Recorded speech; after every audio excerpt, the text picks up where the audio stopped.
In the spring of 1943, Lieutenant Saburo Sakai sat in the officers' quarters at Rabaul, reading intelligence reports with growing amusement. The documents described a new American carrier fighter, designated F6F by the enemy, that was supposedly being deployed to counter the invincible Zero. The specifications made Sakai laugh out loud. The Americans had built a fighter that weighed nearly 6 tons fully loaded, powered by an engine producing 2,000 horsepower. It was armored like a flying tank, carried 6 heavy machine guns, and according to the reports, climbed like a homesick angel despite its massive weight. Sakai had flown the Zero since the first days of the war. He had fought over China, Pearl Harbor, and across the South Pacific. He had personally shot down more than 50 enemy aircraft. He knew what made a fighter superior: lightness, agility, maneuverability. The Zero could outturn anything in the sky. In the hands of an experienced pilot, it was poetry in motion, an extension of the pilot's will, responsive to the slightest touch, capable of maneuvers that enemy fighters could not hope to match. This new American plane violated every principle of fighter design that Sakai's experience had validated. Heavy fighters were sluggish. Armored fighters sacrificed performance for protection. The American philosophy seemed to be building a flying fortress rather than a weapon of aerial combat. Sakai shared the intelligence report with his squadron mates, and they too found it laughable. The Americans, it seemed, had learned nothing from 2 years of combat. They were building another target for Zero pilots to add to their growing lists of victories. What Sakai and his fellow pilots could not understand, given their frame of reference, was that the Americans were not trying to build a better Zero. They were building something entirely different, based on entirely different principles. The F6F Hellcat represented not an evolution of fighter design but a revolution in combat philosophy. And within 18 months, this joke of an aircraft would achieve a kill ratio of 19-1 against the vaunted Zero, would destroy the elite core of Japanese naval aviation, and would fundamentally alter the nature of air combat over the Pacific. This is the story of how American engineering defeated Japanese martial tradition, how industrial logic overwhelmed warrior spirit, and how a plane that shouldn't have worked became the most successful naval fighter in history. The warrior philosophy. To understand the Hellcat's achievement, one must first understand what it defeated. The Mitsubishi A6M Zero was not merely an aircraft. It was the embodiment of Japanese martial philosophy translated into aluminum and aviation fuel. Designed by Jiro Horikoshi, the Zero reflected the samurai principle that skill and spirit could triumph over material advantage. It was light, agile, and in the hands of a trained pilot, capable of maneuvers that seemed to defy physics. The Zero's design philosophy emphasized offensive capability over defensive protection. It lacked armor plating and self-sealing fuel tanks to save weight. Its structure was deliberately fragile to maximize agility. This made the Zero extraordinarily dangerous in the attack but vulnerable once hit. Japanese doctrine accepted this trade-off because it assumed that superior pilot skill would avoid being hit in the first place. This assumption had solid foundation in 1941 and 1942. Japanese naval aviators were among the most highly trained in the world. Pilot training took years and emphasized not just technical proficiency but spiritual development. Japanese pilots trained to accept death, to merge their consciousness with their aircraft, to view combat as a form of meditation where skill and will determined outcomes. When the Pacific War began, Japanese naval aviation possessed approximately 3,500 pilots, most of whom had extensive combat experience from operations in China. These pilots, flying Zeros, achieved air superiority wherever they appeared. Over Pearl Harbor, they swept aside American resistance. In the Philippines, they destroyed American air power in days. Over the Dutch East Indies, they dominated Allied fighters. British, American, Dutch, and Australian pilots found themselves outmatched by an enemy who could outturn, outclimb, and outmaneuver anything they flew. The psychological impact was devastating. Allied pilots developed what intelligence officers called Zeroitis, a deep fear of engaging the Japanese fighter in combat. Standard tactics, turning fights and dogfighting, proved suicidal against the Zero.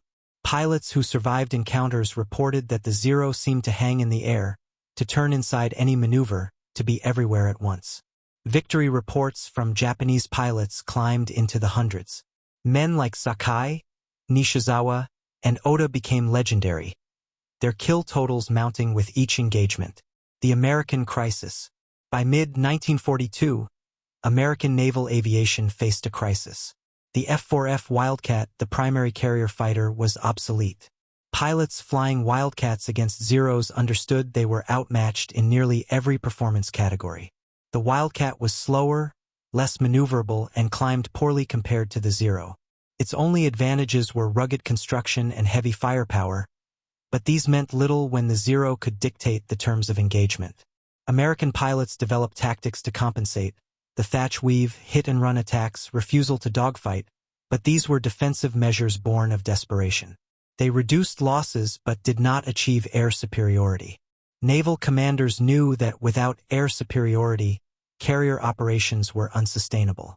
The carrier battles of 1942, Coral Sea, Midway, Eastern Solomons, Santa Cruz, demonstrated that carrier warfare was decided by fighter performance as much as by dive bombers and torpedo planes.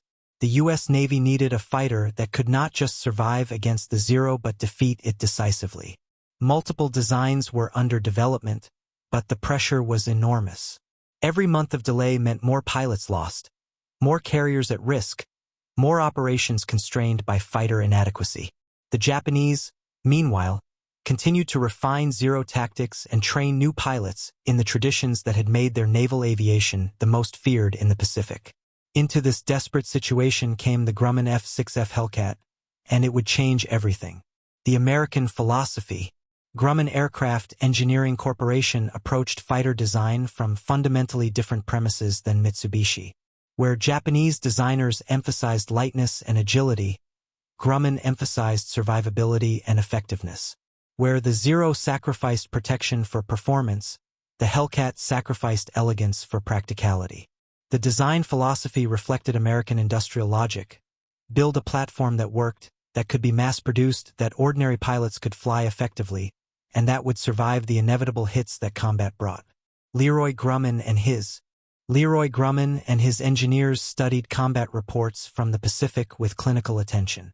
They noted that many American fighters were being lost not to superior Japanese skill but to structural failures, fuel tank fires, and lack of armor protection. They observed that most aerial combat in the Pacific occurred at altitudes below 20,000 feet, where engine power mattered more than high-altitude performance.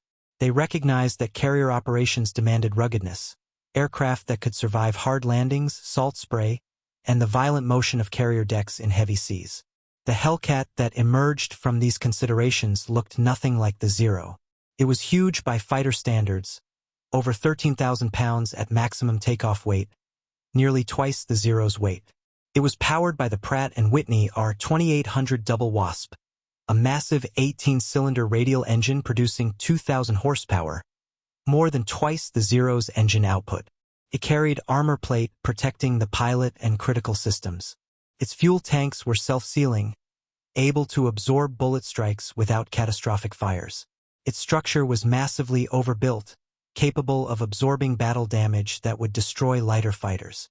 To Japanese engineers, these specifications would have seemed absurd. The Hellcat violated basic principles of fighter design.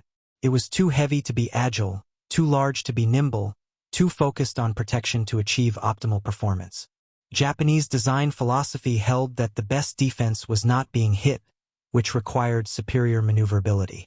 The Hellcat's design assumed that being hit was inevitable and focused on surviving those hits. But Grumman's engineers understood something that Japanese designers did not fully appreciate. Most pilots were not elite aces.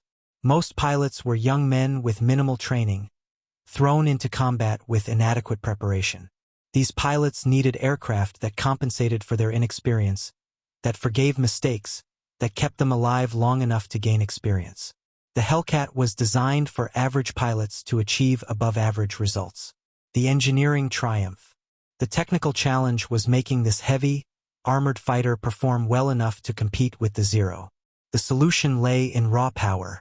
The R2800 engine was a masterpiece of American engineering, reliable, powerful, and relatively simple to maintain.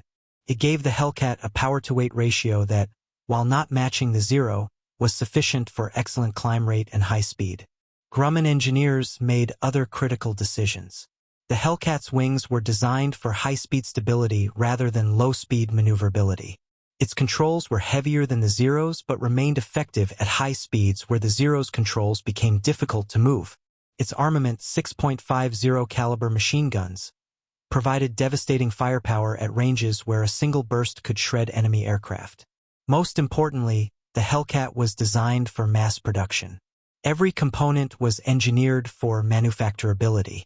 Parts were standardized, assembly procedures simplified, and quality control systematized.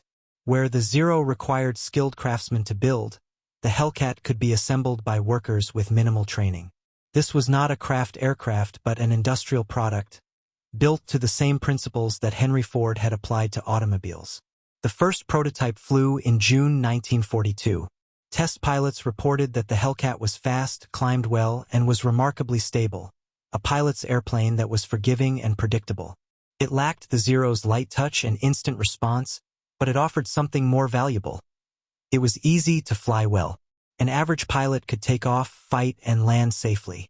The learning curve was measured in hours rather than months. Production began in October 1942, and Grumman's factories ramped up with extraordinary speed. By early 1943, Hellcats were rolling off assembly lines at a rate that would have seemed impossible to Japanese industry. The first operational squadron, VF-9, received Hellcats in January 1943 and began working up for combat deployment.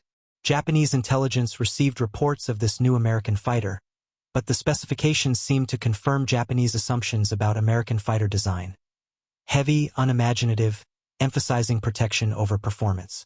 Zero pilots who read these reports remained confident that Japanese fighters would maintain air superiority. They were about to receive a brutal education. The initial encounters. The Hellcat entered combat in late August 1943 during operations against Marcus Island. The first encounters were tentative, both sides probing, testing, learning. Japanese pilots discovered immediately that the Hellcat was faster than intelligence reports had indicated, that it climbed better than expected, and most disturbingly, that it could absorb punishment that would have destroyed any Japanese fighter. In early September, during operations near the Gilbert Islands, the first serious air battles revealed the Hellcat's capabilities. A formation of Zeros intercepted American bombers escorted by Hellcats. The Japanese pilots initiated standard tactics, climbing to altitude advantage, then diving in slashing attacks before zooming back up. But the Hellcats followed them upward, climbing at rates that shocked the Zero pilots. When the Zeros attempted to turn and engage, the Hellcats refused the turning fight, instead using superior speed and power to extend away, then come back with altitude advantage.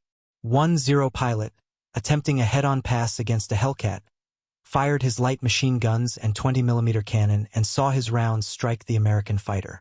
The Hellcat shuddered under the impacts but continued flying, its armor absorbing hits that would have shredded a Zero. The American pilot, protected by armor plate and self-sealing tanks, pressed his attack. 6 heavy machine guns converged on the Zero, and the lightweight Japanese fighter disintegrated under the concentrated firepower. Reports from these early engagements filtered back to Japanese commands with disturbing consistency. The Hellcat was proving far more capable than anticipated. It was faster than the Zero above 15,000 feet. Climbed as well or better. Could not turn with the Zero, but American pilots were not trying to turn. They were using speed and altitude to dictate engagement terms. Most ominously, Hellcats were surviving damage that should have been fatal and returning to their carriers to fight again. The psychological shift. For American pilots, the Hellcat's arrival marked a psychological transformation as profound as it was immediate. Men who had flown Wildcats against Zeros with the constant fear of being outmaneuvered now found themselves in aircraft that matched or exceeded Zero performance in the metrics that mattered. The Hellcat's speed meant American pilots could choose when to fight and when to disengage. Its climb rate meant they could gain altitude advantage. Its ruggedness meant that mistakes were survivable. Veteran pilots who transitioned to the Hellcat described the experience as revelatory. Lieutenant Commander Edward O'Hare, already an ace in the Wildcat, flew the Hellcat and reported that it fundamentally changed what was possible in combat. The aircraft's stability made it an excellent gun platform. This power gave pilots confidence to press attacks. Its protection allowed aggressive tactics that would have been suicidal in earlier fighters.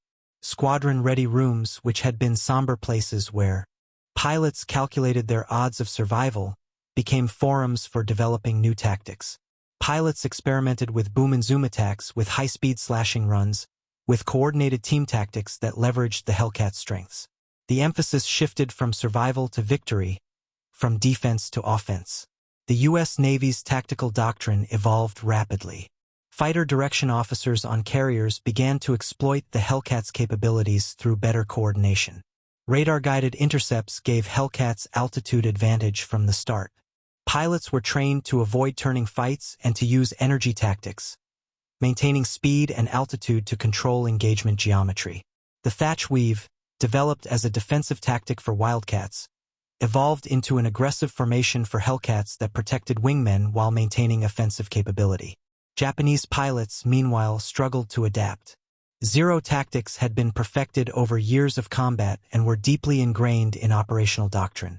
The Zero's advantages, superior maneuverability and climb rate at low altitudes, had shaped an entire tactical system. Now, American fighters were refusing to fight on Japanese terms. Zeros that attempted to engage Hellcats in turning fights found their opponents simply accelerating away. Zeros that achieved good firing positions discovered that the Hellcat could absorb hits and keep fighting. The Battle of Tarawa. In November 1943, during the American assault on Tarawa, the Hellcat demonstrated its capabilities in sustained combat operations. Carrier-based Hellcats provided air cover for the invasion force, engaged Japanese bombers attempting to strike American ships, and conducted ground support missions. Over 5 days of intense operations, Hellcats shot down 30 Japanese aircraft while losing only 2 of their own. The 15-to-1 kill ratio stunned both American commanders and Japanese intelligence. Individual engagements told the story. Japanese Betty bombers, escorted by Zeros, attempted to attack the American fleet. Hellcats intercepted at altitude, dove through the fighter screen with such speed that the Zeros could not prevent it, destroyed bombers with concentrated firepower, then climbed back to altitude before the Zeros could respond effectively. When Zeros attempted to pursue, the Hellcats simply outdistanced them. One engagement exemplified the Hellcats' dominance. 8 Hellcats encountered a formation of 12 Zeros escorting bombers. The American flight leader, using radio discipline and coordinated tactics, positioned his division above the Japanese formation.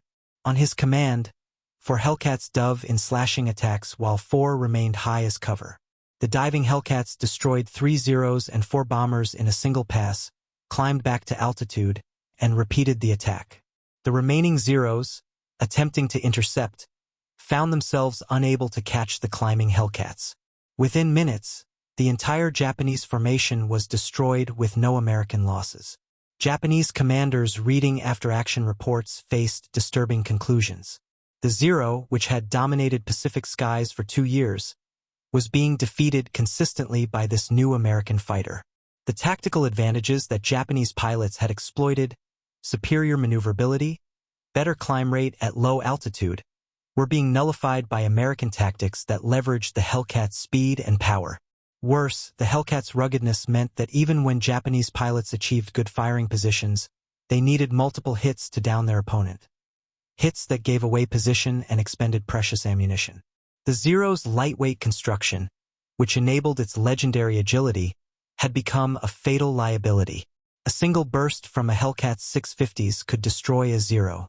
The same burst against a Hellcat might damage it, might force it to break off, but rarely destroyed it. The mathematics of aerial combat had shifted decisively in America's favor.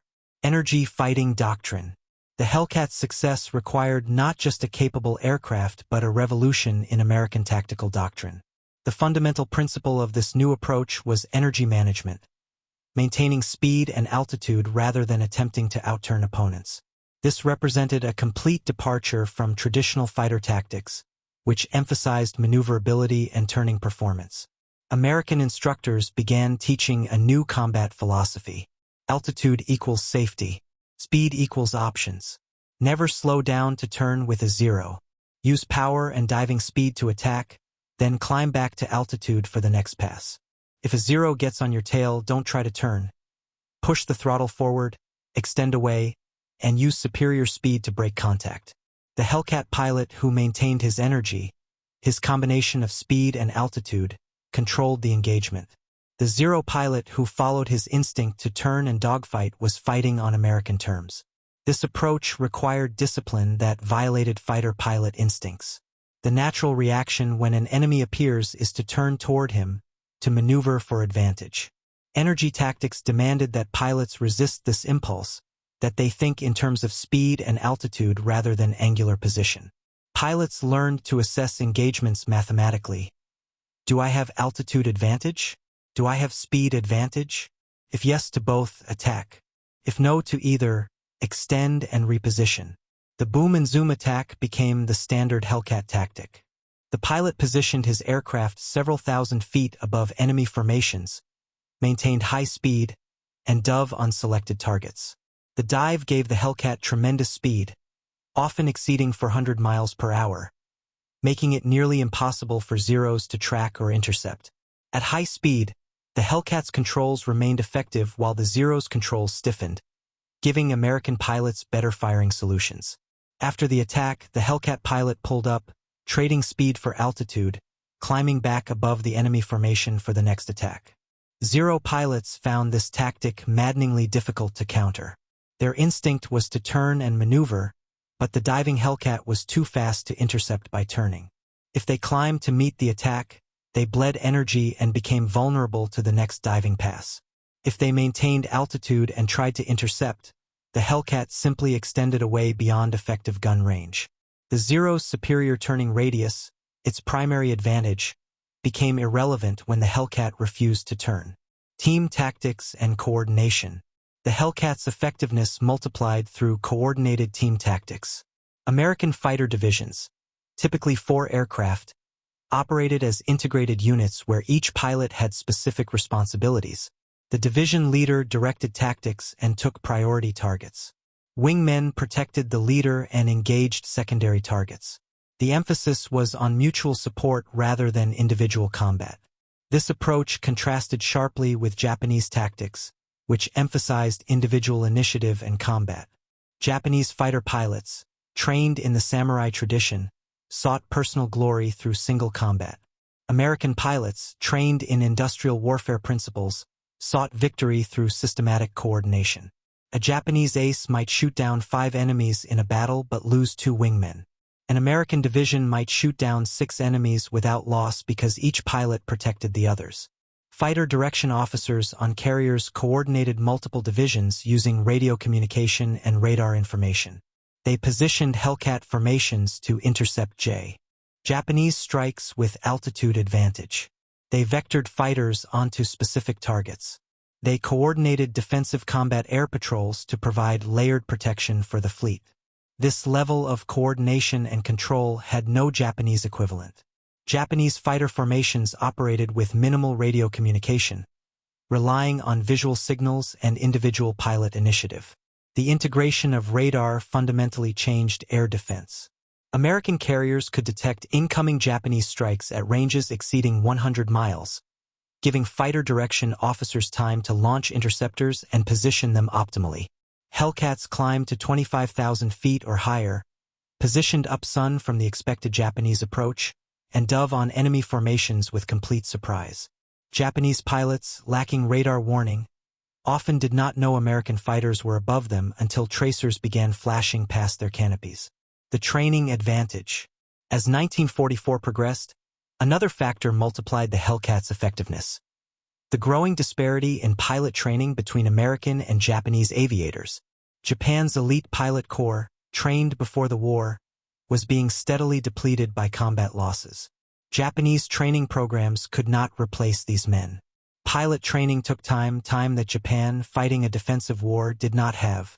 Replacement pilots arrived at operational squadrons with minimal flying hours and no combat experience.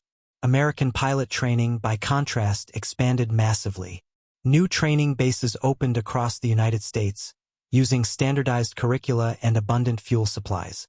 American pilot candidates received hundreds of hours of flight training before joining operational squadrons.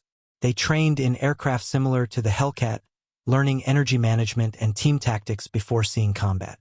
They practiced gunnery until it became instinctive.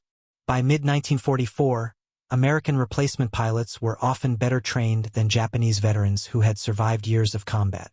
The Hellcat was perfectly suited for this system. It was an easy aircraft to master, forgiving of mistakes, stable and predictable. Instructors could train competent Hellcat pilots in months. The same could not be said of the Zero, which required extensive training to fly to its limits and punished pilot errors harshly. A mediocre pilot in a Hellcat could achieve results that required an excellent pilot in a Zero to match. This created a downward spiral for Japanese naval aviation. Their best pilots died in combat. Replacements lacked adequate training.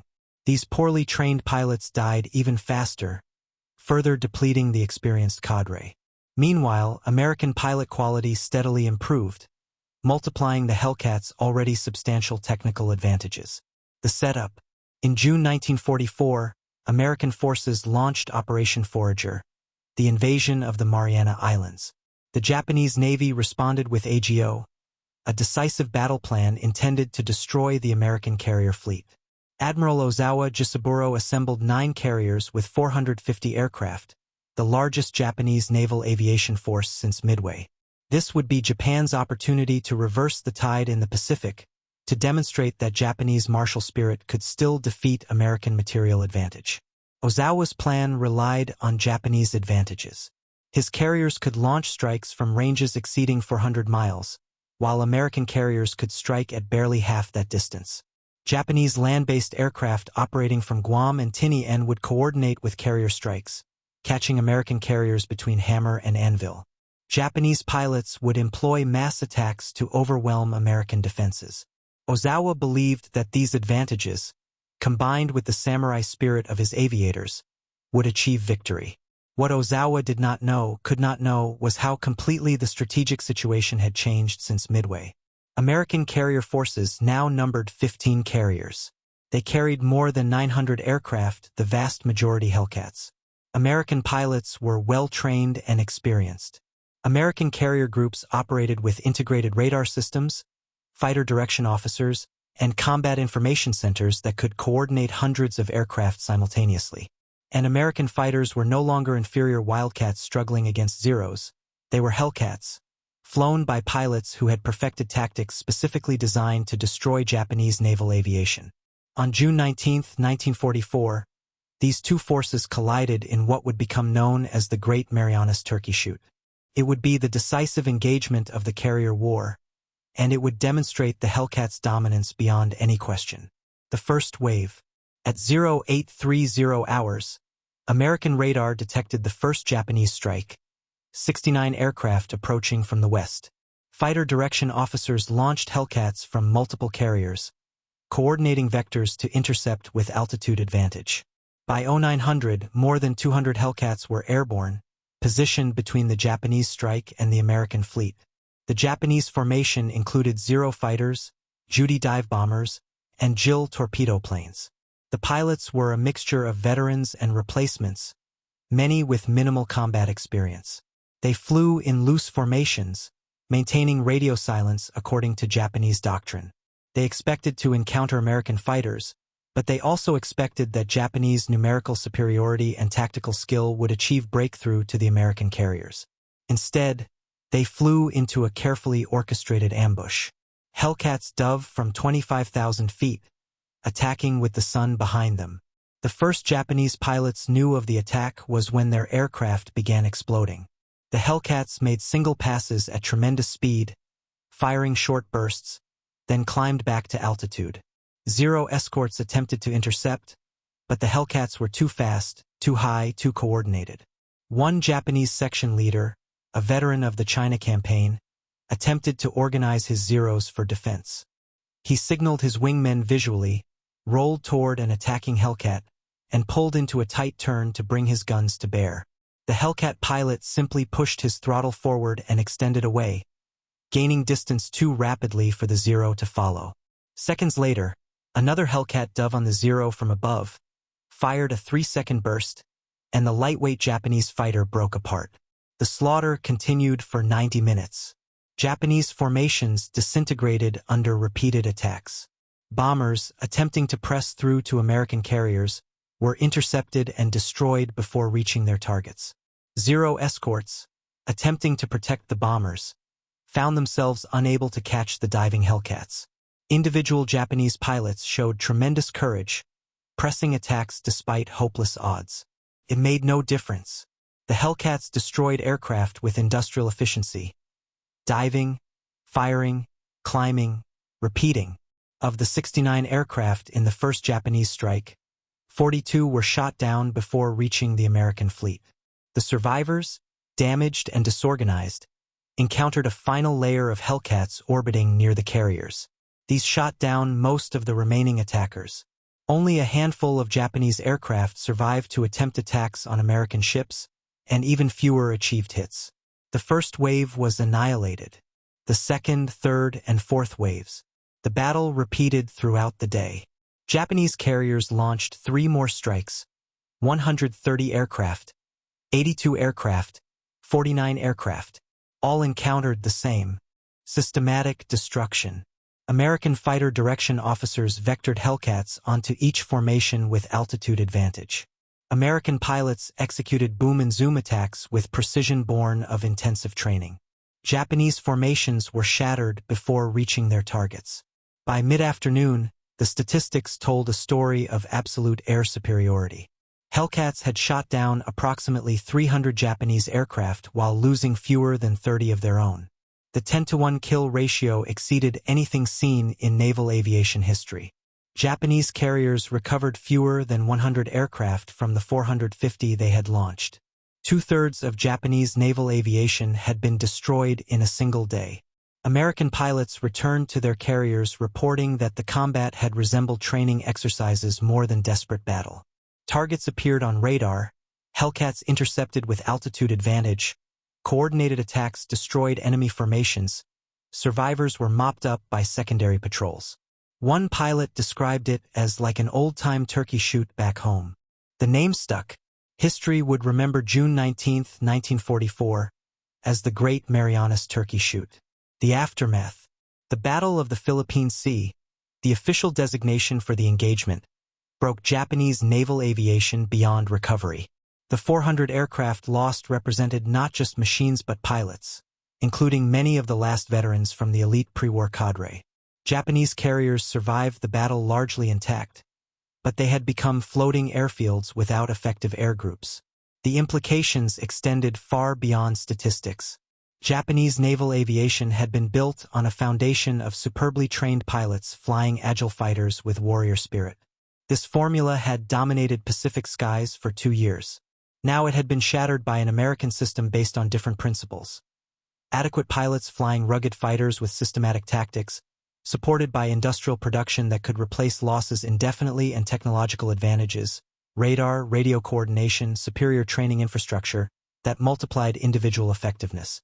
Admiral Ozawa, analyzing the battle's outcome, recognized that the A6M Zero, once the symbol of Japanese air power, had become obsolete.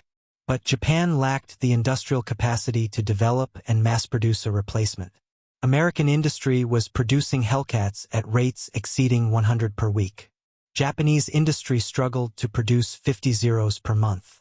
The material disparity that had manifested in production statistics now manifested in combat results. For Hellcat pilots, the turkey shoot validated everything the aircraft represented.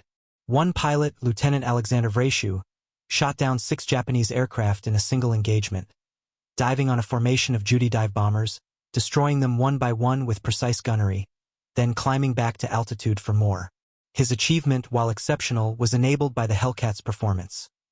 The speed to catch fleeing bombers, the firepower to destroy with short bursts, the ruggedness to continue fighting after taking hits, the power to climb back to altitude repeatedly.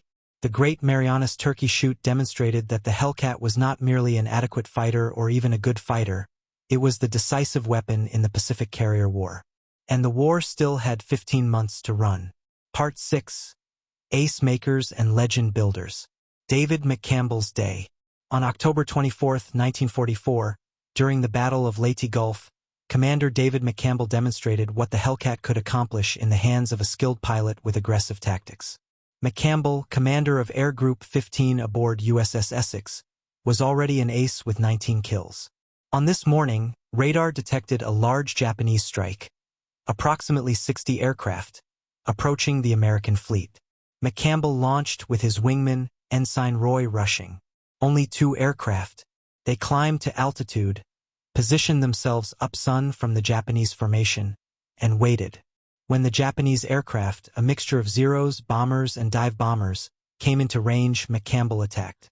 What followed was 40 minutes of continuous combat that would become legendary in naval aviation. McCampbell dove on the rear of the formation, selected a bomber, fired a short burst, and watched it burn. He pulled up slightly, selected another target, fired, and scored another kill. Rushing covered his leader, engaging Zeros that attempted to intervene. The 2 Hellcats tore through the Japanese formation with the precision of surgeons. McCampbell's ammunition was limited to 2,400 rounds, 400 per gun. He fired in short, controlled bursts, making every round count. Each attack was calculated. Select target close to effective range, fire for 1 or 2 seconds, confirm kill, move to next target. The Hellcat's stability made it a superb gun platform. Its power allowed repeated attacks without losing energy. Its ruggedness absorbed return fire without critical damage. By the time McCampbell exhausted his ammunition, he had destroyed 9 aircraft, 7 fighters and 2 bombers. Rushing had shot down 6. 11 Japanese aircraft destroyed by 2 Hellcats. McCampbell's aircraft had taken multiple hits but remained flyable. He landed aboard Essex with only fumes remaining in his fuel tanks, his wings shredded by enemy fire, but alive and victorious. This engagement epitomized the Hellcat's effectiveness. A well-trained pilot could exploit its capabilities to achieve results that seemed impossible. The aircraft provided the platform, speed, power, stability, protection. The pilot provided skill and aggression. Together, they were nearly unstoppable. McCampbell would end the war as the Navy's leading ace with 34 kills, all achieved in the Hellcat. The Ace Makers. The Hellcat earned a reputation as an ace maker, an aircraft that enabled pilots to achieve multiple kills with relative ease.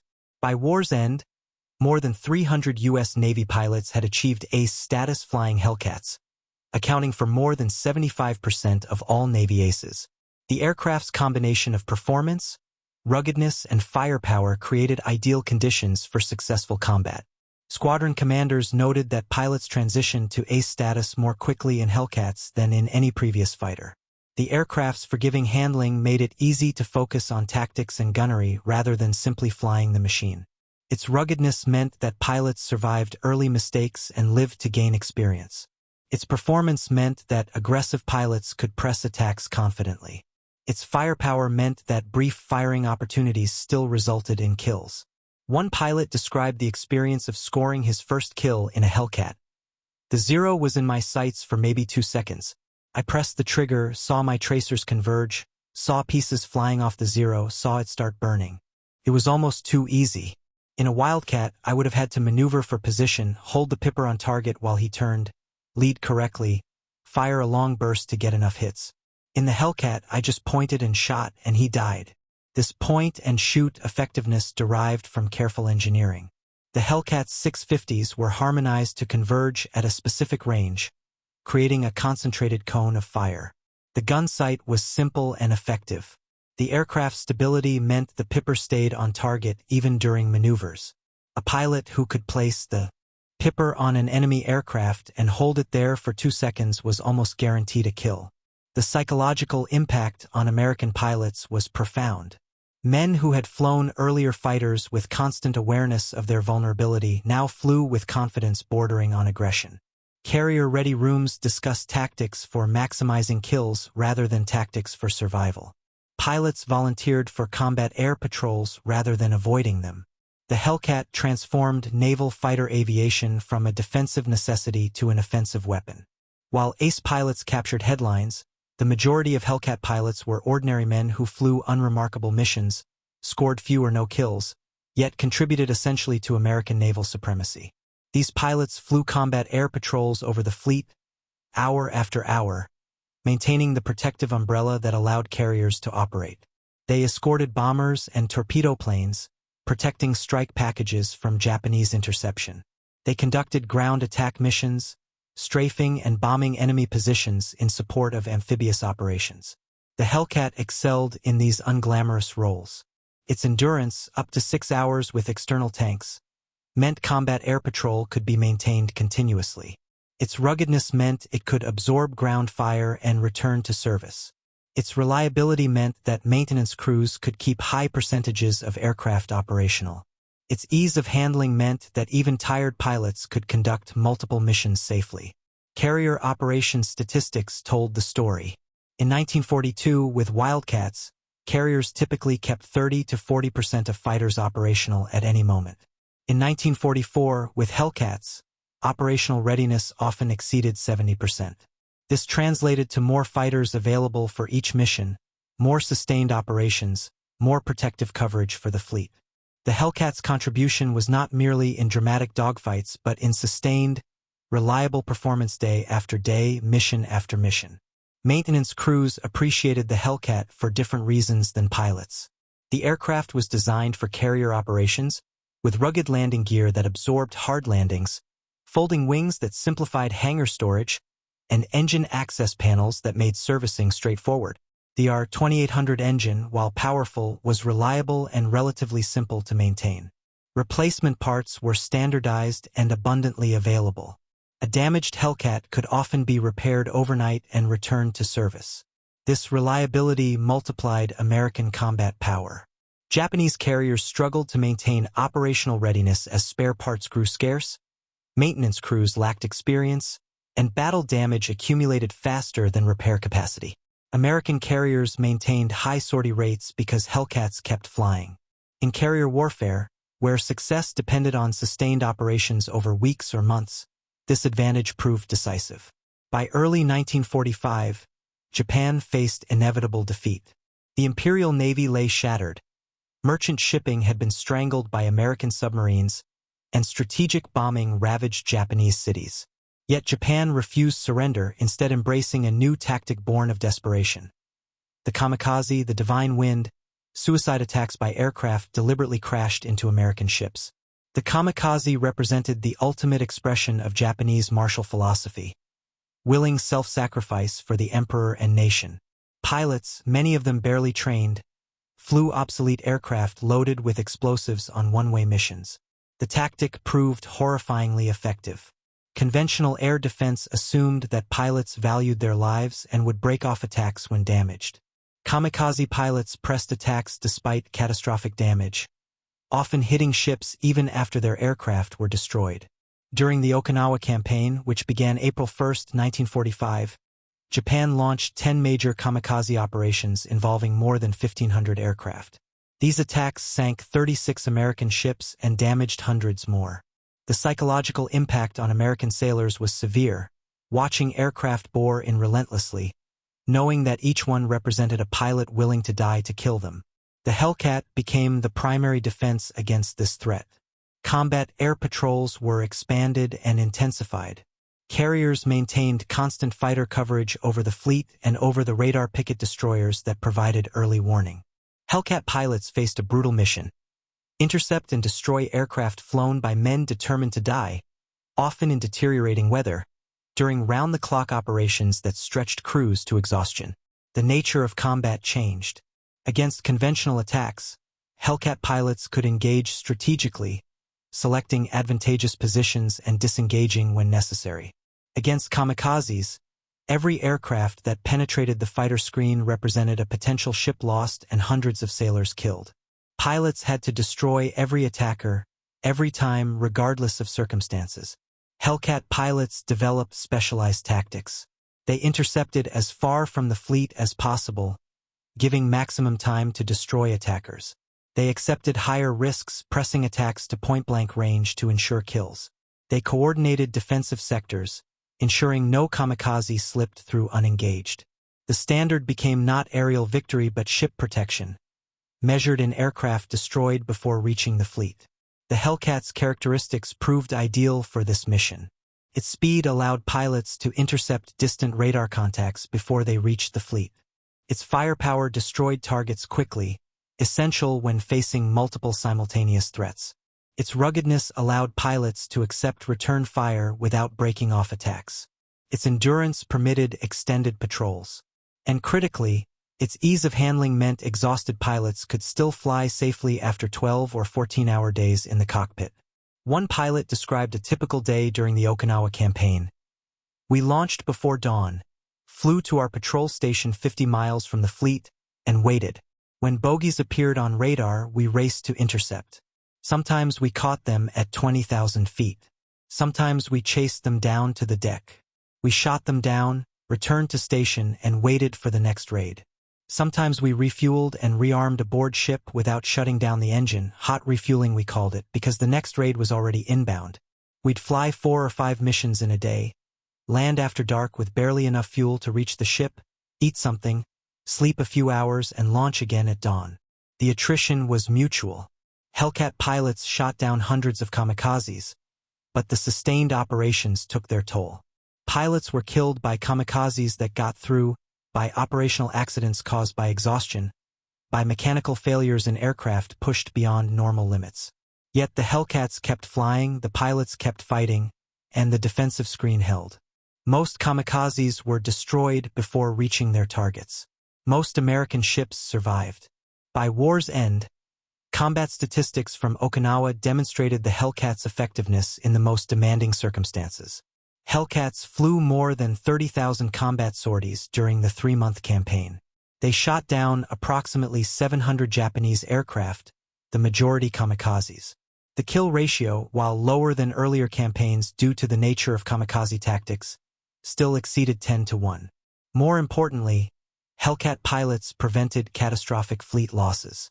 While 36 ships were sunk and hundreds damaged, these numbers represented a fraction of the potential damage had the kamikaze attacks succeeded at their intended scale.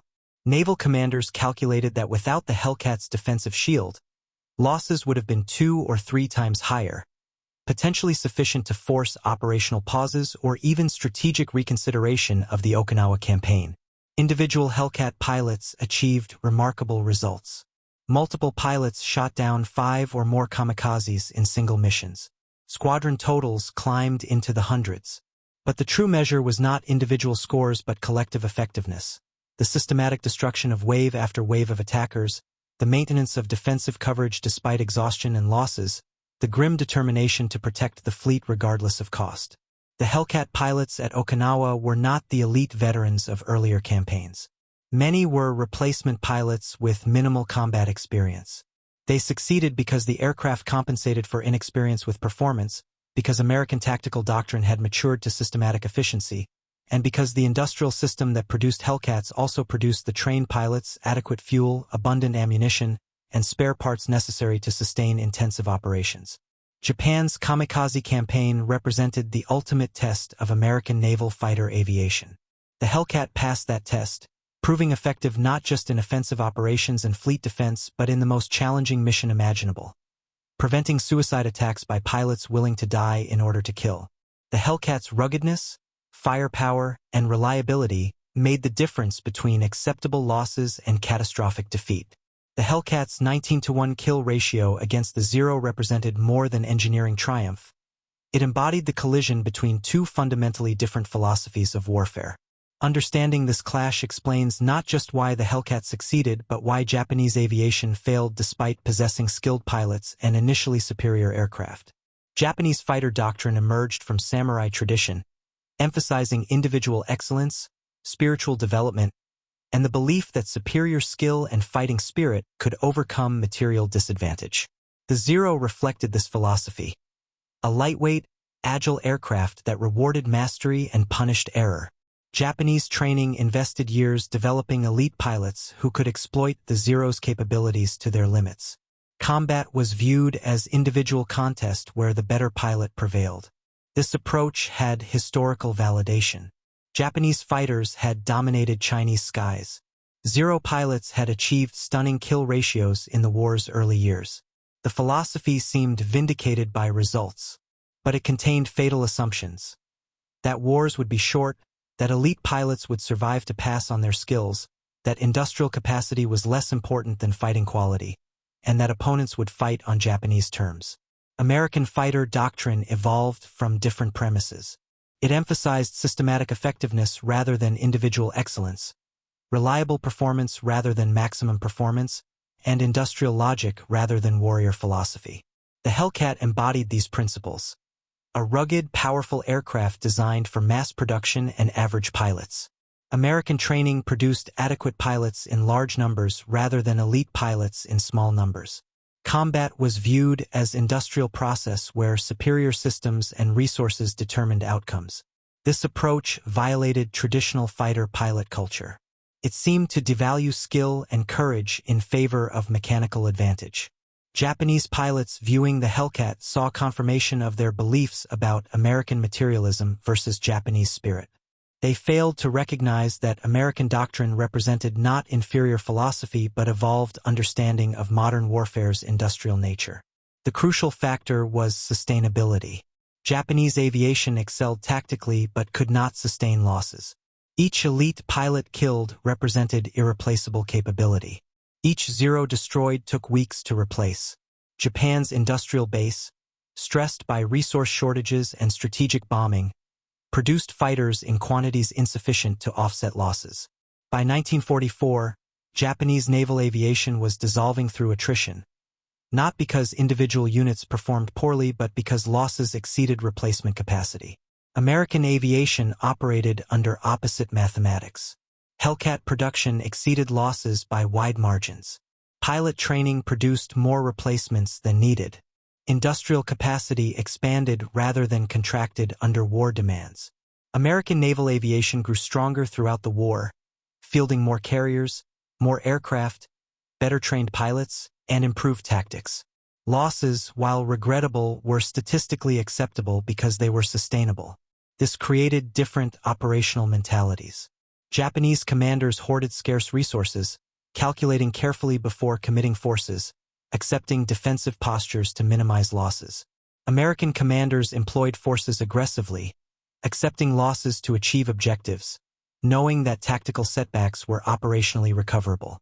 The Hellcat enabled this approach by providing performance sufficient for aggressive tactics and ruggedness sufficient to survive the inevitable consequences. The 19-to-1 kill ratio derived from this systematic advantage compounding. The Hellcat was technically superior to the Zero in most performance metrics. American pilots were better trained. American tactics exploited Hellcat strengths while avoiding Zero strengths. American industrial capacity ensured abundant fuel, ammunition, and spare parts. American technology provided radar, radio coordination, and advanced logistics. Each advantage multiplied the others, creating overwhelming superiority. The Hellcat's success validated principles that would shape post-war fighter design and doctrine. Future fighters emphasized survivability, recognizing that pilots and aircraft surviving combat were more valuable than marginal performance advantages. Speed and power became more important than maneuverability, particularly as jet propulsion emerged. Systematic tactics and team coordination became doctrinal foundations. And the integration of fighters into broader combat systems, radar, communications, logistics, training, became recognized as essential to effectiveness. The Zero's failure validated contrary lessons. Lightweight, agile fighters optimized for maneuverability became increasingly obsolete.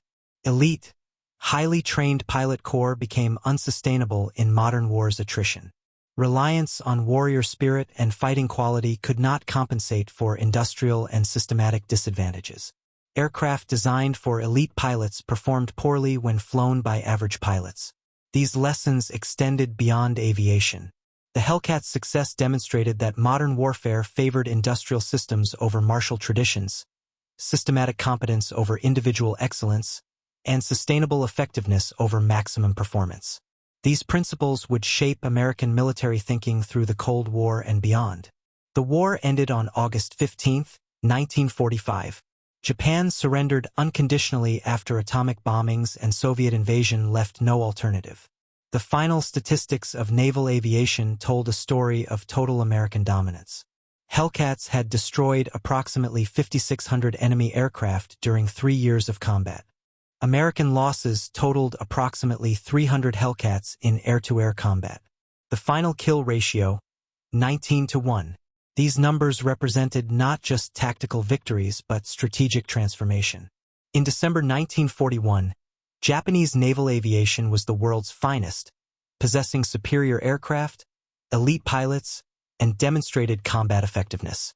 By August 1945, Japanese naval aviation had effectively ceased to exist. The Zero, once feared throughout the Pacific, had become obsolete. The elite pilot corps had been destroyed by attrition. Japan's carrier force lay at the bottom of the Pacific or sat uselessly in harbor, unable to conduct operations. The Hellcat had been the primary instrument of this destruction. Not the only instrument, American submarines strangled Japanese logistics, strategic bombing destroyed production capacity, and the war's overall industrial disparity ensured Japanese defeat regardless of specific systems. But in the crucial domain of carrier-based air combat, the Hellcat achieved air superiority so complete that American carriers operated with near impunity in waters Japan had controlled just 3 years earlier. Japanese pilots who survived the war reflected on their experiences with the mixture of respect and bewilderment. Saburo Sakai, who had dismissed early intelligence reports about the Hellcat, survived despite being wounded multiple times. He acknowledged after the war that Japanese aviation had fundamentally misunderstood American capabilities. "We thought they could not build fighters as good as ours. We were wrong. We thought they could not train pilots as well as ours. We were wrong. We thought fighting spirit would overcome material advantage. We were wrong about everything." This admission captured the essential truth. Japan had prepared to fight a war where elite skills and warrior spirit determined outcomes.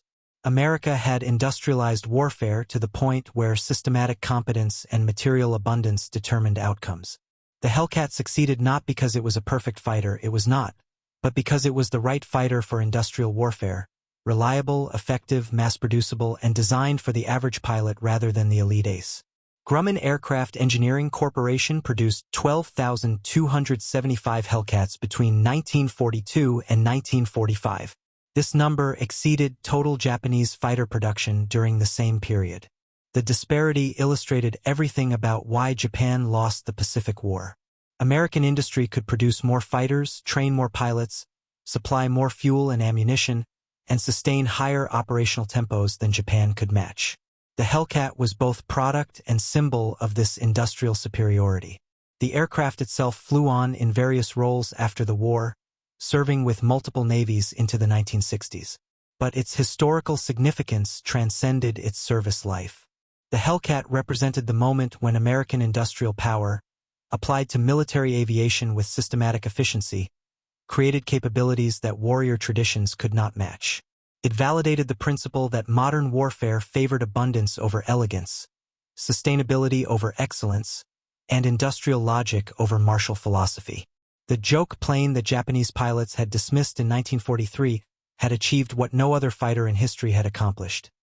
Not just air superiority but air dominance so complete that enemy aviation effectively ceased to contest control of the skies. The 19-1 kill ratio was not an accident or anomaly. It was the inevitable result of matching the right aircraft, the right tactics, the right training, and the right industrial system against an opponent fighting with obsolete doctrine and unsustainable methods. In the end, Saburo Sakai's laughter in that Rabaul-ready room in 1943, when he read the first intelligence reports about the F6F, had been tragically premature. The Hellcat was not a joke. It was a revolution, and that revolution would determine the outcome of the Pacific War as decisively as any battle, any campaign, any strategic decision. The Americans had not tried to build a better Zero.